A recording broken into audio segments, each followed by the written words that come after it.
Hello guys and gals, me Mudahar, and boy oh boy, one of the largest cryptocurrency crashes just happened. Now this happened a couple days ago, so I know that I'm not like literally doing this an hour after, but this is such a big event that I have to split this video into multiple videos, because today we're going to be looking at just one aspect of the massive crash. Now to understand, cryptocurrencies, I think somewhere around $1 trillion just got like wiped off the board, okay? This was a big drop that affected basically every large mega cryptocurrency out there. Now to understand, ladies and gentlemen, okay, cryptocurrencies are sort of the hot thing, okay, for the last couple of years. You know, you probably heard about them. You probably heard that some people on the internet would like to say, I made millions of dollars on, you know, specific coin or whatnot. You've probably heard that there's a bunch of pump and dumps, a bunch of scams in the crypto sphere. I'm somebody that once really believed in things like cryptocurrencies, and to this day, I still kind of do.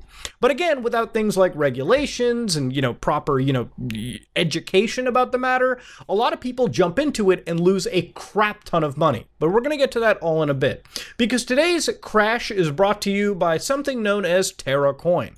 Now, to understand what is Terra Coin, okay, you might have heard of something known as a stable coin, okay? Back when we were doing Save the Kids and we covered things like that, a lot of people, all right, in these spheres trade in stable coins. Stable coins like USD Tether, USDC coin, a lot of these coins that are stable because they peg their own value to $1. The exact value of the United States dollar, okay? And which is why their name are always USDT, you know, USD coin. In this case, we're looking at UST, which is US Terra, okay? Which is TerraUSD, a stable coin, one of the largest stable coins that lost nearly all of its value, over 95% of it, in the course of just a few days. Now, in fact, here's a stable coin right now, okay? In a stable coin, having a fluctuation of a penny up and down is not uncommon. But in the course of a few days, things went nuclear. On the 9th, May 9th, it started losing all the way to 80 cents, 76 at 74 cents, 71 at the lowest, around 70 cents. Now, this is sort of the nuclear bomb moment for any sort of stable coin, right? And of course, it went back up a little bit, then it tanked and tanked and tanked and tanked to nothing.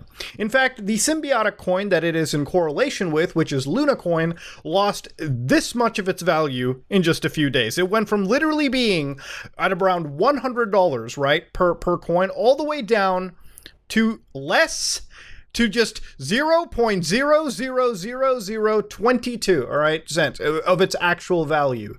That is about 100% price change. That is straight up hitting. That's not going to the moon. That's going to the center of the goddamn earth. So imagine if somebody invested their life savings into it. Their life savings are worth fuck and all at this point. Okay, all in the matter of a few days.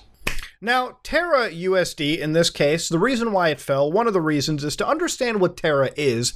Terra is a stablecoin, okay? It has a community of lunatics, quite literally lunatics in this case, all right? This is the industry-leading decentralized stablecoin. Now, of course, this is a decentralized stablecoin, and actually one of the terms that they use is an algorithmic stablecoin. Their blockchain was literally allowed to host a multitude of algorithmic stablecoins on its network. So, what is an algorithmic stablecoin? Let's understand what it is. A stablecoin, like we just covered, USDC, USD Tether, are cryptocurrencies that basically hold their value because they effectively are pegged with actual, value, a collateral, if you will, right? So, any stablecoin that's out there, that has collateral back to it, basically states that we have some level of capital that is, again, the collateral to peg our value to $1, okay? We're not literally just creating this Chuck E. Cheese token with nothing backing it, nothing to serve as a fallback, if you will, the collateral. Now, of course, in this case, an algorithmic stablecoin does not have any collateral. In fact, it is uncollateralized. So because the value is not backed by any external asset whatsoever, they actually use algorithms, okay? So these algorithms, again, are basically the thing that try to hold that $1 peg. Now, while an algorithmic coin sounds really good in theory, none of them, as far as I've known, have actually been able to hold that one stable peg. So again, to cover how USD Terra worked because of its algorithmic stablecoin, the way that this system basically kept its peg, or in theory how it kept its peg, was by providing a balance between the various traders to help maintain the peg using a nice algorithm. In this case, US Terra, the USD Tether, or sorry, not Tether, USD Terra was actually paired with that Luna token we just saw earlier. So every time a US Terra token is minted, right, basically $1 of Luna, the sister cryptocurrency, is then burned. And again, vice versa, okay, back and forth. So when the price of US Terra drops below the $1 peg, the traders in this case who are, within this ecosystem are then encouraged to just keep burning the US Terra. So basically by removing the Terra from the circulation, they're then forcing the value to go back to the $1 peg. Now, of course, when you burn, you receive some Luna token at the discounted rate, that sister crypto token that also went tits up.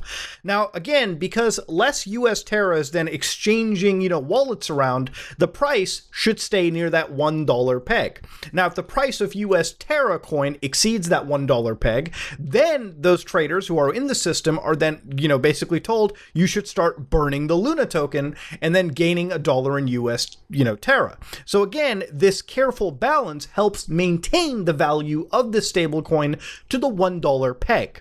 Of course, what happens next was actually kind of unexpected. Now, what had actually happened was Anchor Protocol, which is a savings, lending, and borrowing platform that's on the Terra blockchain, was basically one very important, crucial moment to keep, the entire US Terra at least as stable as it seems. Now, from what it started to show is at some point their deposits started to really drop at this point. And once those, deposits started going down, every value, the sister token Luna and US Terra started falling down to absolutely nothing, okay? Now again, because of these, loss in deposits to Anchor, what had started to happen was that as the value went down, there were then just a massive crap ton of sell-offs, basically, withdrawals of US Terra, okay? Which started tanking everything. And within a few days, the value went from that stable peg all the way down to nothing. Effectively, this was depegged. Now, we all knew that algorithmic stablecoins were a little, sketchy to walk onto, okay? This was sort of unproven ground. In fact, it is really unproven ground. This is to a point where, really, really smart individuals in this field, such as Ryan Clements, who's at the University of Calgary Faculty of Law, literally talks about, stablecoins and the fragility of algorithmic stablecoins specifically. Now again, I highly recommend you read that if you want, but this is generally how one of the largest stablecoins in the market right now effectively went from being, having value to basically being valueless. Does this have any form of rebound? I personally don't think so, but then again, none of this video should be taken as financial advice. I'm not a financial advisor, I'm just somebody that is really, really into this world. And I wanted to share with you something that I found super interesting and I've been looking into for the last, couple days, ever since this has been going down, because trust me, this is a very, very big moment for anybody in the crypto world, anybody in the finance world, if anything, because this has ripples throughout the entire community, even beyond just crypto. There is a lot of money lost, and it really does show. Nothing gets me more than the smugness of the company behind this, right? This is the actual CEO, Do Kwon, who basically started shitting on other cryptocurrencies quite literally days before realizing this was going to happen to him. Actually watch it. It's like karma in action. I wonder how many of these companies you think are entering the space just because it's hot and there's a lot of funding versus the ones that will still be here, 2 to 5 years later. 95% are going to die. Yeah. 95% are going to die. Yeah. 95! Yeah, brother, you might add yours to the 95% list because, boy, y'all went tits up. This is what, pride does to a motherfucker. Let me tell you, it absolutely takes you down. Now, there's been a few conspiracy theories floating around this. I believe this is from the finance board over at 4chan, who basically talked about the Terra Luna attack. So here they mentioned BlackRock and Citadel borrowed 100,000 Bitcoin from Gemini. It appears in their loan book. They swapped 25,000 of that Bitcoin into US Terra. This was all done quietly in anticipation of the attack. When the time was right, they called up Do Kwon at Terra Foundation and said they wanted to sell a lot of BTC for US Terra. As it was a large trade, they told him they didn't didn't want to move the market and asked if they would like to buy their large block of BTC at a discount for US Terra. Do Kwon took the bait. He gave them a large chunk of US Terra, thus lowering the US Terra liquidity significantly. At that point, BlackRock Citadel dumped all of the BTC and US Terra, causing massive slippage and triggering a cascade of forced selling in both assets. The real problem was BlackRock Citadel knew that Anchor, which holds a lot of Luna, which we, the Anchor, platform we looked at, was a Ponzi scheme. They offer 20% staking APY for Christ's sake, and the crash would trigger more withdrawals than Anchor can pay. These forced withdrawals and selling would trigger a massive sell-off in Luna, thus further breaking the dollar peg and wrecking the market further. BlackRock and Citadel can now buy the BTC back cheaply to repay the loan and pocket the difference. Meanwhile, billions of longs in Bitcoin are wiped out. This was pure market manipulation. Of course, this is one of the conspiracy theories floating around. Now, because this is a source on 4chan, I don't know how much I can take it with a grain of salt. As somebody that's been on the old boards for a long time, I know a lot of shenanigans happen up there. But, for those of you who've been in the crypto sphere or the finance sphere, you know that BlackRock and Citadel Securities are not exactly unknown in the sphere. Now, they've completely denied the fact that they were behind cratering the stablecoin. And of course, I have no proof to say otherwise or whatever. This is just the rumor mill that's been floating around. That said, though, it really does show you that if these attacks could happen when it comes to Crater Coin, or, when it comes to, not Crater Coins, but when it comes to like a stable coin, it really just puts the entire, it really just paints the picture of how fragile these entire ecosystems really are. And really, if you were somebody that was behind the whole concept of these, various algorithmic stablecoins, it might make you think twice. Now, my good friend CoffeeZilla was retweeting a few things as I was over the weekend when I was out just witnessing this crash, and he started retweeting a certain user known as Crypto Man Ran, who's just one example of a type of person that really rubs me the wrong way. Now, again, of course, as you can see, when it comes to any crypto-related Twitter account, the tweet was deleted by the tweet author. Yeah, I wonder why. Okay, deleting your tweets doesn't really help, because other like Twitter accounts, other users on the internet have this amazing thing called a screenshot button. I'm going to teach you guys how to use this, okay? On a modern day fucking smartphone, okay, you can typically press two buttons, all right, and bam, take a photo of what's on the screen. Wow, what a simple, novel concept. So every dumbass tweet you make can be saved for posterity to the end of fucking time. Now, of course, this person posts this tweet, right, where they archive this one. Again, even giving the ID and the link in the original tweet, which I assume is already gone. Buying Luna now. This is, by the way, 11th of May, okay? Remember, Luna is fucking dropping like a rock. Let me show you exactly how it dropped like a rock there. Look at that. That tweet was on the 11th of May, 5 in the goddamn morning. You know what the price was 11th of May? Look at that, $1. If you even follow the advice now, boom, you are down to less than pennies. You're done. It's over. Do not listen to financial advice talk to an actual financial advisor. I'm not a financial advisor. Do not listen to anybody on Reddit, Twitter, Dailymotion, YouTube, whatever. These people are not experts. They're out there literally goading you into dumb fucking mistakes. Don't do it. So again, buying Luna now is the best risk-reward trade I've seen in a long time. There is a chance that it goes to zero, but if it doesn't, you may pick up tokens at crazy prices. Hey guys, it could either crater to the bottom or go right to... The economy could literally collapse, or you could be billionaires. Ha! Ha! Ha! Wow. Man, intellectuals I see right here. Now, of course, this is a long... Now, there is a lot of analysis going down into this situation. Zach actually has an amazing tweet thread about this, where he finds alleged wallets of this user, of it seems like Crypto Man Ran, and basically points it to every time he hypes up a YouTube video, he like actually is dumping a token allegedly, right? Allegedly is a strong word, because I haven't proved these wallets belong to him, but let's just look at one exact tweet. Here he puts up one case, which is AIOZ, where he's like, Ran tweets, buy AIOZ now. Literally, he said, buy AIOZ now. This is financial advice. This is how scummy it gets, if true, okay?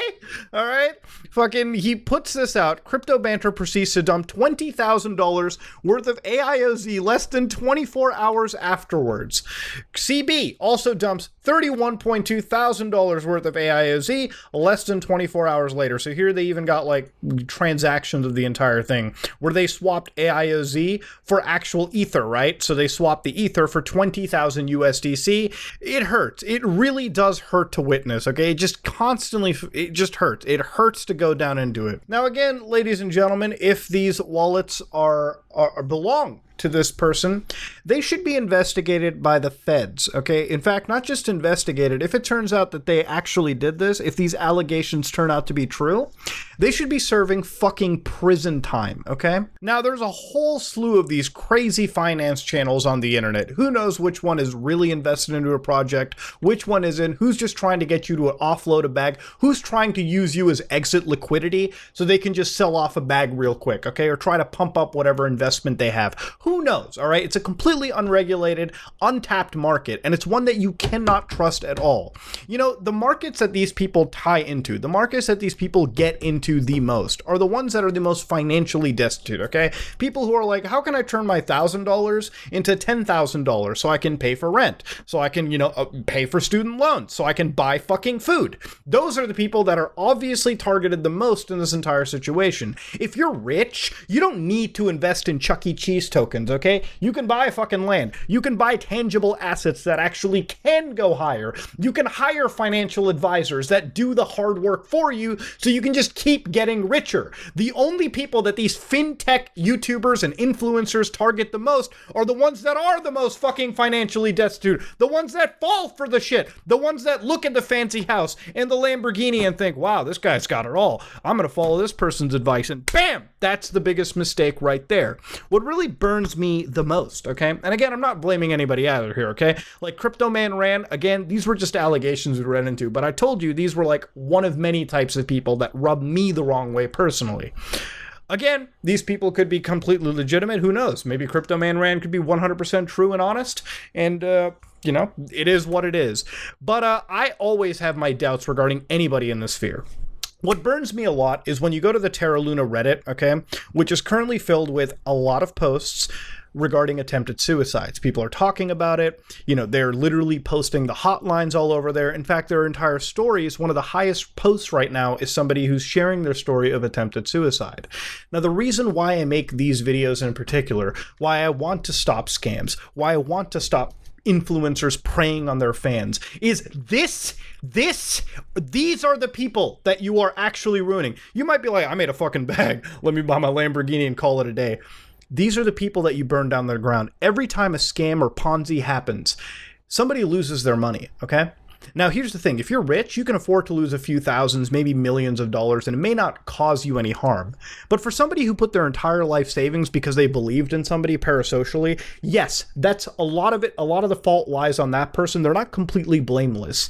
But in this world, okay, there's a certain degree of responsibility you have in the influencer space when you have an audience to not take advantage of your fans and not lead them down a bad way. A lot of the people on this board right now are facing some severe financial crises. Some people, imagine losing almost 100% of your life savings that you tossed into one coin. Yes, you made a very, very dumb mistake. And now you're the one arguably paying the biggest price for it. Because richer people in this situation diversified their holdings. They might even be able to get bailouts out of this situation. I do say, though, if you are experiencing some really bad thoughts, you should go and call up your suicide hotline. You should go speak to some therapist. And you should understand that even if you're facing bankruptcy, it is not the end. You have a very big lesson to learn, and you have a very big lesson to rebound from. I'm not going to say that it gets easy or like, hey, the grass is greener on the other side, or like, hey, there's light at the end of the tunnel right now. I'm saying you'll get there eventually. It's going to be a tough road getting there, but losing and ending it all right now is not even, it should not be the idea that you should let float into your head when faced with a circumstance like this. Because everyone involved in a situation like this has the capacity to turn their life around and be in a better situation than they are currently, okay? Ending your life, all right, is a very, very final thing. And it doesn't mean that, ending your life basically means that if you had greener days, years from now, months from now, decades from now, you gave up on them. And that's not something anybody should do. But I know this video has gotten pretty serious. I wanted to talk about the largest crypto crash, but I think it has to end on a note that constantly reminds people that at the end of it, there's always a human element that gets lost. That said, though, ladies and gentlemen, if you learned something, let me know in the comment section below. If you like what you saw, please like, comment, and subscribe. Dislike it if you dislike it. And if you've been affected by this, it'll get better. You got to learn how to crisis manage right now. Talk to somebody that can help you guide your way through bankruptcy and restoring your financials in the long run. That said, though, this is me, Mudahar, and I am out.